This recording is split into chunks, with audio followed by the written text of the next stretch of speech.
Olá, estamos começando mais um vídeo e dando sequência ao estudo sobre instituição de condomínio. Vamos tratar agora sobre o tema memorial de instituição. Então, esse é o tema, memorial de instituição. Vamos para o nosso roteiro base. O primeiro assunto que nós vamos falar, então, é esse item 1. Quando fala sobre memorial de instituição, nós vamos citar os dois modelos de documentos sobre o mesmo, os dois temas, né? No caso, empreendimento com a construção concluída e empreendimento em construção, que também precisa de memorial descritivo para ser, memorial de instituição, melhor dizendo, para poder ser feito aí o registro da instituição de condomínio. Vamos então para o modelo que nós temos aqui de exemplo, memorial de incorporação. Está aqui então o modelo. Memorial de incorporação. Esse modelo é para ser usado para requerer o registro de incorporação. Esse modelo ele segue a documentação relacionada na lista de documentos para incorporação, com as observações. Nesse modelo, então, nós vamos ver algumas observações. É um modelo apenas, né? Os dados que nós temos aqui eles são todos fictícios e, num caso concreto, ele tem que ser adaptado. Esse memorial de incorporação, ele atende aí o que está na Lei 4.591, onde diz que é obrigatório o registro de incorporação quando for negociar unidades autônomas antes do término da construção, sob pena de responder o incorporador, um desses três aqui, né, o incorporador, o construtor e o corretor, por crime contra a economia popular nos termos do artigo 65 da mesma lei, que é a Lei 4.591 de 64. Então, a partir daqui começa esse memorial.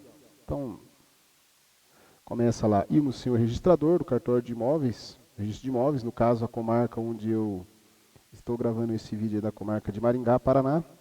E aí começa com o cabeçalho aqui, onde traz as informações do construtor ou do incorporador a respeito do imóvel. Se o construtor ele for pessoa física, né, aí tem os dados que têm que ser colocados aqui, todos esses dados aqui. Nome, nacionalidade, estado civil, número de documento oficial, o que está constando nos termos aqui, tanto dos proprietários quanto dos cônjuges. Se for pessoa física, bem o regime de bens, datas, casamento e a existência ou não de pacto nupcial. E detalhe, cada item aqui relacionado tem que ter a documentação se referenciando ao anexo.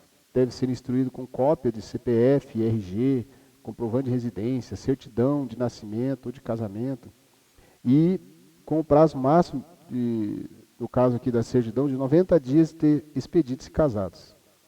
Ambos em vias originais ou cópias autenticadas, quando não constar na matrícula as informações, se elas divergirem do memorial.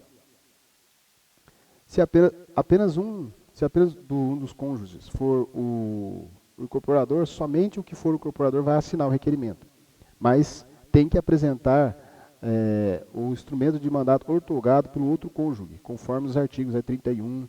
É um modelo também, esse instrumento de mandato de ortogado. Se for pessoa jurídica, aí tem que seguir também todas as documentações. Tem que ter denominação, CNPJ, endereço de rede social, qualificação do representante, menção dos instrumentos de representatividade. No caso, vai ter que ter ali procuração. Né? Tudo descrito aqui que tem que constar em anexo junto com esse documento de memorial de incorporação e os dados ali. Aí depois nós temos o terreno. Sobre o terreno, a descrição de todo o terreno, né, com as informações. Isso aqui, toda essa informação aqui, ela já consta na matrícula. É uma descrição idêntica ao que está na matrícula. E de acordo com essa certidão apresentada, concomitante com a documentação. Então ele tem que estar de acordo com a documentação. Depois nós temos também o histórico vintenário. O que é o histórico vintenário? O histórico vintenário nada mais é do que a descrição de todo o terreno. Ou seja, o histórico do terreno. Quando é que ele foi adquirido e assim por diante. Então vai constar ali desde o primeiro proprietário que teve até o proprietário atual. Na verdade, começa pelo proprietário atual, né? que é a incorporadora, e vai passando um histórico de todos os outros proprietários, né, todos registrados. Esses itens aqui, ele consta na escritura do imóvel. O jus in re do imóvel, em seu tempo previsto por lei, está perfeitamente historiado, conforme comprova a anexo certidão da matrícula que contém os relacionados registros. Então, tem que ter essa informação dizendo que todo o histórico do imóvel está de acordo com a lei e de acordo com a certidão da matrícula. Tem que ter também a declaração da existência de ônus, inexistência de ônus, e se houver a existência de ônus, tem que mencionar se houver ônus, inclusive servidões, se houver, tem que estar constando nesse item aqui da declaração, né, dizendo se tem restrições, se tem gravames, etc. Se foi financiado por um banco, etc. Item sobre a incorporação e construção. A incorporação, então, será sobre um lote, antes citado, faz erigir um prédio com finalidade residencial, né, o comercial, o MIS, será denominado aí o nome do prédio, né, edifício Botas de alguma coisa, né, sei lá, edifício Eiffel, enfim. E estará situado na avenida, no bairro, em Minas Gerais. Melhor dizendo aqui no Paraná, né, colocou Minas Gerais aqui, mas é Paraná. Vou colocar aqui Paraná.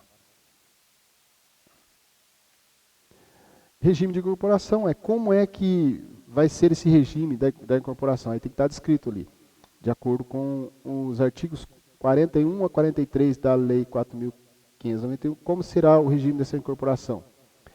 Vai ser por regime de preço global, ou vai ser por regime de empreitada, ou por regime de administração. É um desses itens aqui. Qual o item que foi definido aqui, o regime de incorporação da incorporação daqueles imóveis? Prazo para a construção, fica estabelecido aí o prazo de 18 meses, 20 meses, enfim, 2 anos, isso, para a conclusão das obras programadas. Aí tem que ter o início da obra e o final da obra, e ressalvados os dias com força maior por no andamento normal do trabalho da construção. Prazo de carência, né? Prazo de carência fica facultado à incorporadora desistir da realização da obra se for constatado que é inviável ou ruinoso, né, o empreendimento. No caso do terreno, o custo para investir no terreno com aterro e etc. pode tornar inviável. Então aí tem um prazo aí para a carência da construtora. E deve ser informado expressamente ao cartório, solicitando o registro da incorporação na forma do artigo 34 da Lei 4.591/64. Caso não seja feito o cancelamento, vai ser considerado concretizado, então, a incorporação, conforme o artigo 34 dessa mesma lei. Aí vem as observações aqui. A incorporadora pode renunciar ao prazo de carência previsto nesse artigo. Nesse caso, o texto acima deve ser substituído pela seguinte: a incorporadora renuncia o prazo de carência previsto no artigo 34, considerando, portanto, a incorporação concretizada para fins do artigo 33. Então, pode constar isso também nesse memorial de incorporação. Aí vem as características gerais do empreendimento. O que tem as características? O que consta nessas características?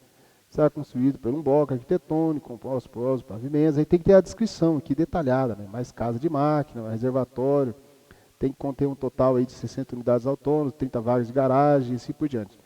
Fala sobre as fundações, eu tenho que descrever sobre a fundação, vigas de fundação, baldrame, a estrutura em si, né?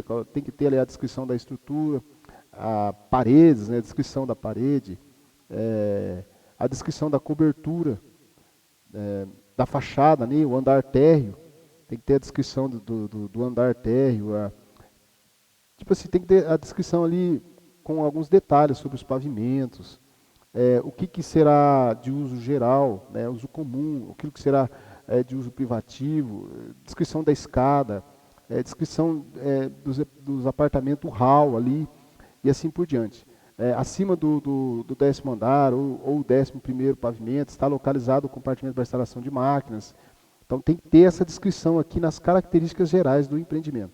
Discriminação das áreas. A área está projetada para ter uma área global total ali, né, em metros quadrados, sendo que uma parte vai ser de área comum e a outra parte vai ser de área privativa total. Então, vai ter que ter essa descrição ali da discriminação das áreas. Descrição das unidades autônomas, Então, cada unidade tem que ter a unidade de uso privativo, as vagas, a loja e os apartamentos, juntamente com as partes comuns, formarão condomínio, serão discriminados no quadro 4B da NBR 1272/2006, instrumento de instituição do condomínio.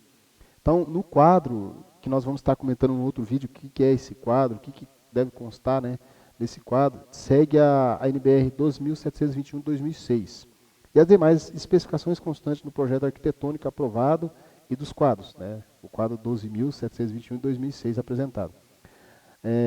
Das coisas de uso comum, vai ter que ter descrito ali, né, constituirão coisas e dependências de uso e serventia comum no empreendimento, propriedade de todos os condôminos, indivisíveis e inalienáveis, citadamente das unidades autônomas, aquelas mencionadas no instrumento de instituição do condomínio. Então, aqui está se referindo sobre as coisas comuns. O valor da construção do empreendimento, o valor total, né? O valor da construção é de... Aí tem o valor lá. E observação, o valor da construção constitui do quadro 3 da NBR 12.721/2006 atualizado. Então, tem que... faz parte aqui do quadro 3 ali da NBR. Aí o valor da construção de cada unidade. Aí tem o valor da construção das vagas, de cada uma das vagas, né? As vagas onde os veículos serão estacionados. O valor da construção da loja, se houver loja, né, se for misto, né? Valor das construções dos apartamentos, de cada andar, né? Aqui nós temos aqui, ó, 201, 202, 203, aí no caso que depende de cada apartamento e o que tem em cada apartamento em relacionado aí aos andares, né? E também o tamanho, as áreas de cada um deles. Então, isso identifica ali o valor e tem que estar descrito aqui nesse memorial de incorporação. Também o valor de construção de cada unidade é resultado que será obtido com a multiplicação do valor de construção do empreendimento pela fração ideal, conforme consta nesse quadro da NBR também, o quadro 4A da NBR 12.721/2006. Temos também o valor do terreno, tem que ser colocado, né, o item 4, o valor do terreno tem um valor de X, né, sei lá, 1 milhão, enfim, depende de onde está o terreno.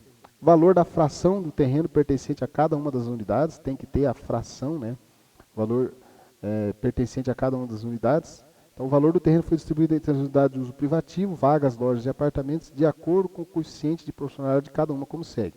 Então, o valor da fração do terreno pertencente a cada vaga, valor da fração do terreno pertencente à loja, no caso, se ele for mista, né, o prédio for misto, valor da fração do terreno pertencente a cada um dos apartamentos. Então, cada fração do terreno vai pertencer a cada um dos apartamentos em relação às vagas. Valor da fração do terreno pertencente a cada um dos apartamentos. Isso aqui é sequencial, né?